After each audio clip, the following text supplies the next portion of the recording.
So you've been married for 22 years. Can you talk about a time that your marriage was, not close to failure, but could have failed or was, having struggles and how you overcame that? Yeah, I've got so two instances come to mind. Um, One was I'll tell both of them briefly because they have kind of different reasons for the dysfunction. One, we had a family vacation. I'm in the Seattle area for better or for worse. um, we're trying to take back this place. It's too beautiful to concede to. Yeah, it is.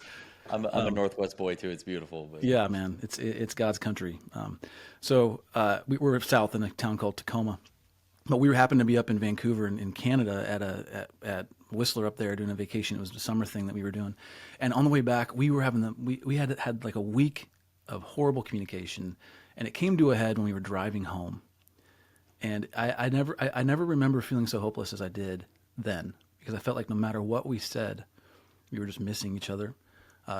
We weren't communicating, we weren't getting through, and our hearts were hardening. Like that's always kind of the biggest red flag, is when you begin to grow calloused toward each other, and your hearts are no longer soft toward one another. And I remember, by God's grace, we were driving, and like literally we couldn't do anything but just sit there. Like we couldn't leave.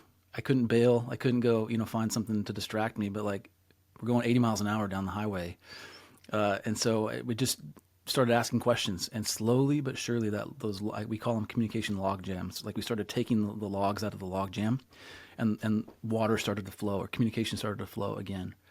And so that to me was very instructive in terms of the power of covenant. Like I said, if you just stick with it and you just keep at it and you just pray and apply wisdom, it's only a matter of time.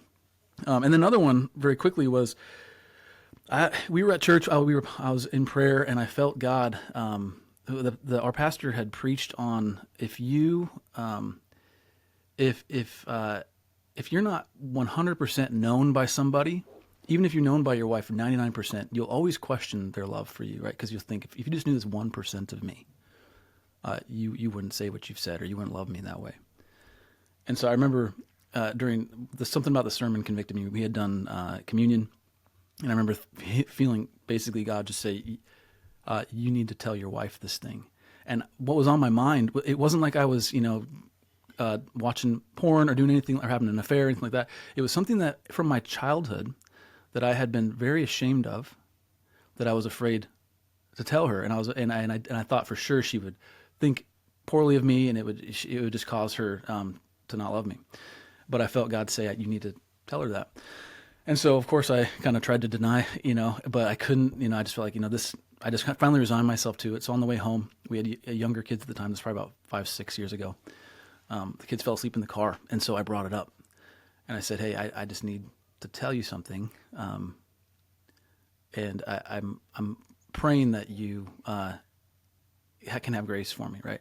And she says, whatever it is, just tell me. And I told her, and like I said, it was just something so far removed from, and it's so weird. It's like the enemy was using it to just accuse me.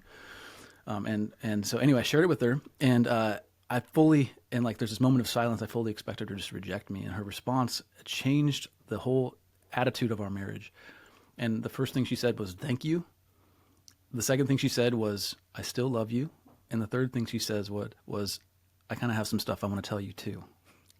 Stuff that she had been holding back on. And so from that moment on, and we wrote a whole book called See Through Marriage on this exact idea.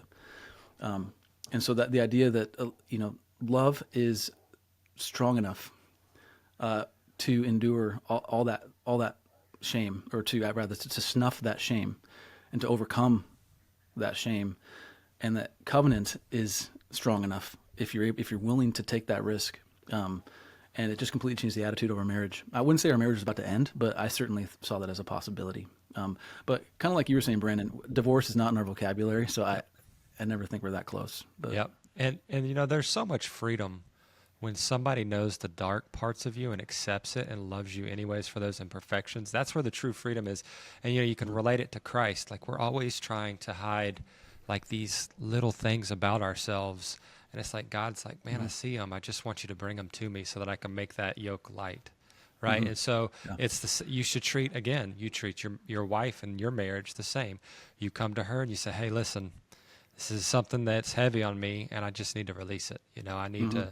to share that with you. And I've done that many times myself. And man, like it strengthens your marriage so much when you feel that freedom and that trust with that person, because it's building on that, right? You're trusting them, and you're being, as I say, courageously transparent, and you're just showing them that vile part of you that you're not proud of, right? And so, yeah, it's super powerful, and it's one of the best things I've ever done for my marriage too.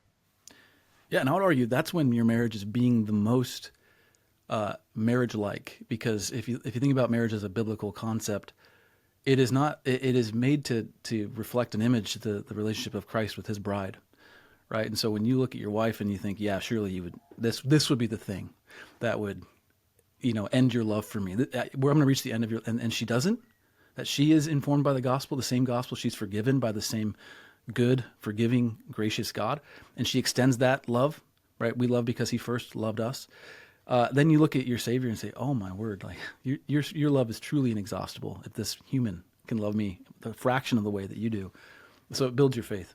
Absolutely. Well, and it builds your confidence as a man. That statement your pastor made about being known fully by someone, that was like George's internal narrative my whole life, right? Was, well, if they only knew the real you, they'd reject you, right? So I wore all these masks to look like the right guy everywhere I went.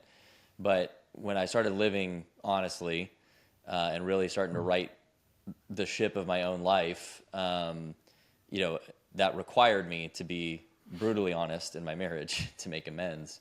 And from that point forward, over time, watching how that has transformed not just my marriage, but me, right? It is way more possible now for me to have a lot of confidence to step out and do anything I care about with conviction about it, because I'm loved fully by someone who truly knows me, right? And there's like this power that rises within you, I think, maybe more as a man. I think women obviously get a ton of benefits from this too, but I've noticed that really as my marriage strengthens and rises, I have been able to accomplish more individually.